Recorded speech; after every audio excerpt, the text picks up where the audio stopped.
செவ்வாய் கிரகத்தில் ஒரு காலத்தில் தண்ணீர் ஓடியதா, அங்கே உயிரினங்கள் வாழ்ந்திருக்குமா போன்ற பல கால கேள்விகளுக்கு நாசாவின் பெர்ஸ்வரன்ஸ் ரோவர் இப்போது ஒரு அதிரடியான விடையை கண்டுபிடித்துள்ளது.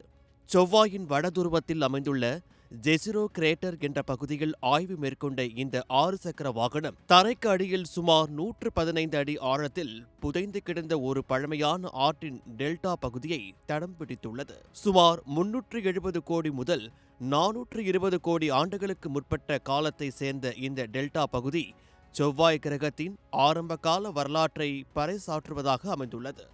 இதனை கண்டறிய ரிம்ஃபாக்ஸ் என்ற அதிநவீன ரேடார் கருவியை விஞ்ஞானிகள் பயன்படுத்தியுள்ளனர். இது தரைக்கு அடியில் ரேடார் அலைகளை செலுத்தி அங்குள்ள பாறை அடுக்குகளை ஒரு முப்பரிமாண வரைபடமாக மாற்றி காட்டியுள்ளது.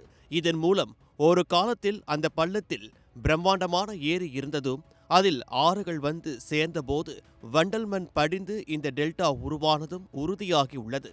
பூமியில் உள்ள டெல்டா பகுதிகள் எப்படி நுண்ணுயிர்கள் வளர்வதற்கு ஏற்ற இடமாக இருக்கிறதோ அதேபோல் செவ்வாயிலும் உயிர்கள் வாழ்வதற்கான அறிகுறிகள், அதாவது பயோ சிக்னேச்சர்கள் இங்கு இருக்கக்கூடும் என்று ஆராய்ச்சியாளர்கள் பெரிதும் நம்புகின்றனர்.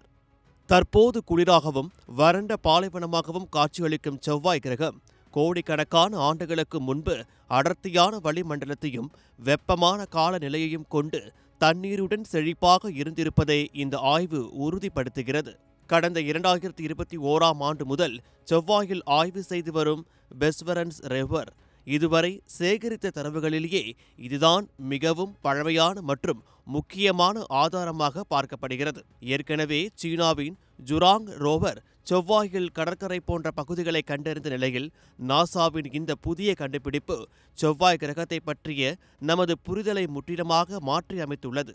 ஒவ்வொரு புதிய கண்டுபிடிப்பும் நமது அண்டை கிரகமான செவ்வாயின் புதிர்களை விடுவிப்பதுடன் எதிர்கால மனித குடியேற்றத்திற்கான நம்பிக்கையும் வலுப்படுத்தி வருகிறது.